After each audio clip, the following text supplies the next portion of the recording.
చెప్తాను. కాబట్టి సంతకాలు కూడా నేర్చుకోండి. తర్వాత 8 గంటలు కనీసము మీరు పని చేస్తేనే మీకు 307 రూపాయలు వస్తుంది.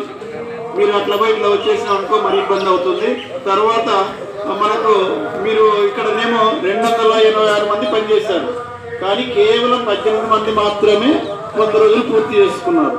మన ప్రభుత్వం ఏం చెప్తుంది, 286 మంది పనిచేస్తే 286 మందికి 100 రోజులు పని చేసుకోవాలని. డబ్బు చాలా కొన్ని కోట్ల డబ్బు ఉంది, మీరు పని చేసుకోలేక ఎనికిపోతుంది. ఒకటేమన్నారు, వచ్చినప్పటి నుంచి మీరేమన్నారు, నిన్న కూడా మాట్లాడితే మాకు పని చేసిన వేతనాలు లేట్ అవుతున్నాయి అన్నారు. కానీ మనకు 2019-20లో పని ఉన్న పెండింగ్ పేమెంట్లు కూడా మన రిలీజ్ అయింది.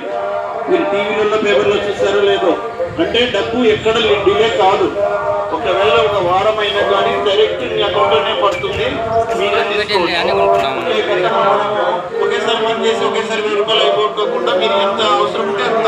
ఇప్పుడు మీకు 3000 పడింది అనుకో, రేపు అవసరం 500 ఉంటే 500 మీరు డ్రా చేసుకోండి, మిగతాదంతా మీ బ్యాంకులో ఉంటుంది.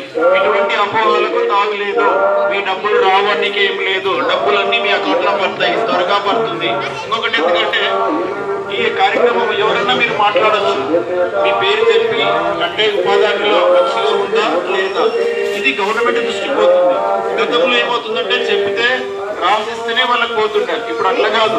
ఇప్పుడు మీరు ఎవరు మాట్లాడినా మీకు కూలీ వేతనాలు లేట్ అవుతుందా, లేకుంటే ఉపాధి హామీ వలన మంచిగా ఉందా చెడు ఉందా మాట్లాడేది కూడా పైన అధికారుల దృష్టికి వాళ్ళు వింటారు. అంటే పలాని గ్రామంలో ఈమె చెప్పింది ఉపాధి వేతనాలు లేట్ అవుతుంది అనేది వాళ్ళు త్వరగా వేయడానికి కూడా అవకాశం ఉంటుంది.